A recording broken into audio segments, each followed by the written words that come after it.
ওয়াজ মাহফিল হইলে তারা যায় না রাত্র বেলা, রাত জাগিয়া দেখে আবার ডিশ চ্যানেলের খেলা। ওয়াজ মাহফিল হইলে তারা যায় না রাত্র বেলা, রাত জাগিয়া দেখে আবার বিপিএল, আইপিএল, আইসিসি কাপের খেলা। ঠিক কিনা বলে? রাত জাগিয়া দেখে আবার আমার মা বোনেরা ইন্ডিয়ান সিরিয়াল গুলা। ঠিক কিনা বলে? কোথায় তাহার নামাজ রোজা নাই কো তাহার মনে, কোন শয়তানের মুড়ি ধরায় আল্লাহ ভালো জানে, কোন শয়তানের মুড়ি ধরায় আল্লাহ ভালো জানে। ঠিক কিনা?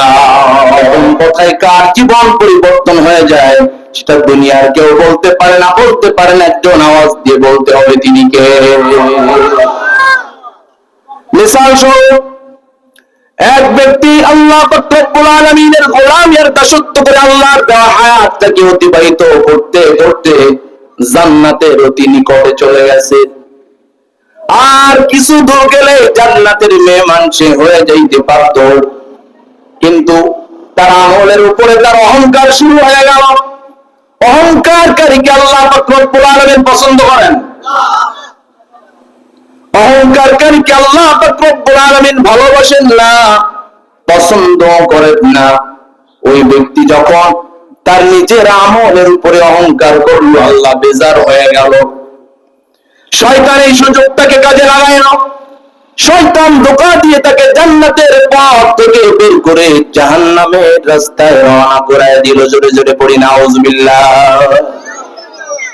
পক্ষান্তরে আরেক ব্যক্তি, যেই ব্যক্তি আল্লাহর দেওয়া হায়াতটাকে জাহান্নামের রাস্তায় অতিবাহিত করতেছিল, নামাজ পড়ে না, রোজা রাখে না, পর্দা চলে না, সুদ খায়, ঘুষ খায়, বিড়ি খায়, ফেন্সিডিল খায়, ইয়াবা খায়, গাঁজা খায়, বাবা খায়, আল্লাহর দেওয়া হায়াতটাকে নাফরমানি করে করে অতিবাহিত করতে করতে জাহান্নামের অতি নিকটে চলে গেছে।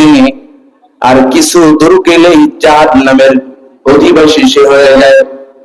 কিন্তু আজকের জাঙ্গালিয়া মঈনুল উলুম মাদ্রাসার মাহফিলের যে আয়োজন, এমন একটা কোরআন হাদিসের মাজলিসের মধ্যে ওই গুনাহগার বান্দা চলে আসলো।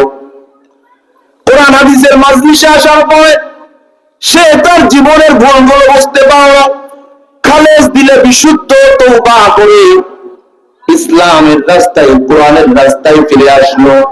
আল্লাহ পাক রব্বুল আলামিন ওই ব্যক্তির উপরে খুশি হয়ে তার জীবনের সমস্ত গুনাহগুলোকে মাফ করে দিল। সে জান্নাতের রাস্তায় চলতে লাগলো। জান্নাতের রাস্তায় চলতে চলতে তার হায়াত যেদিন শেষ হয়ে গেল, ঈমানের সাথে দুনিয়া থেকে বিদায় নেওয়ার পরে আল্লাহ পাক রব্বুল আলামিন তার কবরটাকে জান্নাতের বাগিচা বানিয়ে দিল। এই জন্য কোরআন হাদিসের মাজলিসে বেশি বেশি আসার দরকার আছে না নাই? কোরআন হাদিসের মাজলিস বেশি বেশি হওয়ার দরকার আছে না নাই? কিন্তু কোরআন হাদিসের মাজলিস হইলে সবাই কিন্তু আসে না। আল্লাহর গোলাম যারা, কোরআনের মহব্বত যাদের দিলের মধ্যে আছে, রাসূলের মহব্বত যাদের দিলের মধ্যে আছে, তারা এই ওয়াজ মাহফিলের আওয়াজ যখন শুনে, কোরআন তিলাওয়াতের আওয়াজ, কোরআনের তাফসীরের আওয়াজ যখন তাদের কানের মধ্যে যায়, তখন তারা আর ঘরের মধ্যে বসে থাকতে পারে।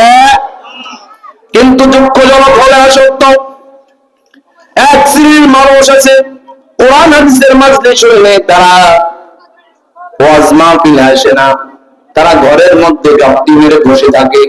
আবার এক শ্রেণীর মানুষ আছে তারা টিভির পর্দার সামনে নাটক সিনেমা দেখতে থাকে। আবার এক শ্রেণীর মুসলমান এমন আছে যারা ডিশ লাইনের মধ্যে বিভিন্ন খেলাগুলো, বিভিন্ন চ্যানেলের খেলাগুলো দেখতে থাকে। এরকম মুসলমান আছে না?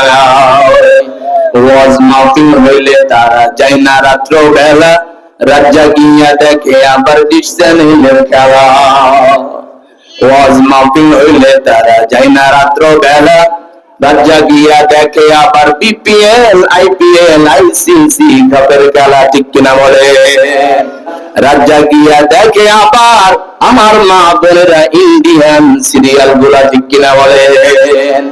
কোথায় তাহার নামাজ রোজা নাই কো তাহার মনে, কোন শয়তানের মুড়ি ধরায় আল্লাহ ভালো জানে, কোন শয়তানের মুড়ি ধরায় আল্লাহ ভালো জানে। ঠিক কিনা?